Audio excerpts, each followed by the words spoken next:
Next flight ticket book చేసుకోవడం. ఇది నేను సెపరేట్‌గా చెప్తున్నాను. ఎందుకంటే I have faced a situation. So, అది మీకు కూడా చెప్తే మీకు కూడా ఒక ఎక్స్‌పీరియన్స్ వస్తుంది. సో, మీరు ఫ్లైట్ టికెట్ బుక్ చేసుకున్నప్పుడు జాగ్రత్తగా ఉంటారని ఇది నేను సెపరేట్ ఎపిసోడ్‌గా చెప్తున్నాను. నేను ఫ్లైట్స్ చాలా సెర్చ్ చేశాను. It was too high period, holiday period. చాలా ప్రైసెస్ అంతా హైగా ఉన్నాయి. అందుకని తక్కువలో ఏదొస్తుందో చూసి నేను బుక్ చేసుకున్నాననమాట. సో, నేను బుక్ చేసుకున్న ఫ్లైట్ వచ్చేసి air India flight from Hyderabad to Delhi, Delhi to Paris, Paris to Birmingham. So, నాకు ఇన్ని హాల్ట్‌లు ఉన్నాయన్నమాట. సో, పారిస్‌లో వచ్చేసి flight 6:30 evening local time land అవుతుంది. And Paris to Birmingham next day morning 9:30కి ఉండిందనమాట.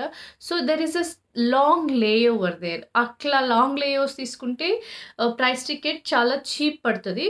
సో, అందుకని నేను అది బుక్ చేసుకున్నాను. కాకపోతే ఏం జరిగిందంటే నాకు తెలియని విషయం ఏంటంటే, నేను ఎయిర్‌పోర్ట్‌కి వెళ్ళిన తర్వాత ఎయిర్ ఇండియాలో నేను చెక్ ఇన్ అయినప్పుడు వాళ్ళు నన్ను అలౌ చేయలేదు. ఎందుకు అలౌ చేయలేదు అనంటే, you don't have a transit visa in the Paris అని అన్నారు. సో, నేనన్నాను, why do I need a transit visa? Because I'm not going anywhere out of the airport. నాకు ఎందుకు అవసరం ఉంటది? అది కనెక్టింగ్ ఫ్లైట్ కదా! అని అంటే, no, no, no, you have a long layover. ఇంత లే ఓవర్ ఉంటే డెఫినిట్‌గా ట్రాన్సిట్ వీసా ఉండాలి అని చెప్పారనమాట.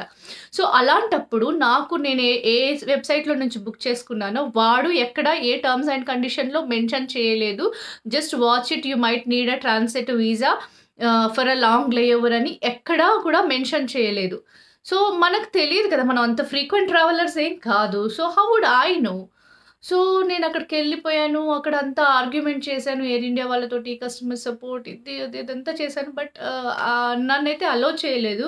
నేనైతే ఇంటికెళ్ళిపోవాల్సొచ్చింది. నేను బాగా ఆర్గ్యూ చేస్తే, రీఫండ్ అడిగితే అప్పటికే నేను పోస్ట్‌పోన్ చేసుకోవడానికి ఛాన్స్ కూడా లేదు. It was already too late. ఇంకా నెక్స్ట్ 2 అవర్స్‌లో ఫ్లైట్ ఉంది. సో, సో, అలా ఇలా కొట్లాడితే వాళ్ళ దగ్గర మహా అయితే ఒక 15,000 ఏమో రీఫండ్ వచ్చింది అంతే. So, I had to go back అనమాట. It was a very bad experience for me.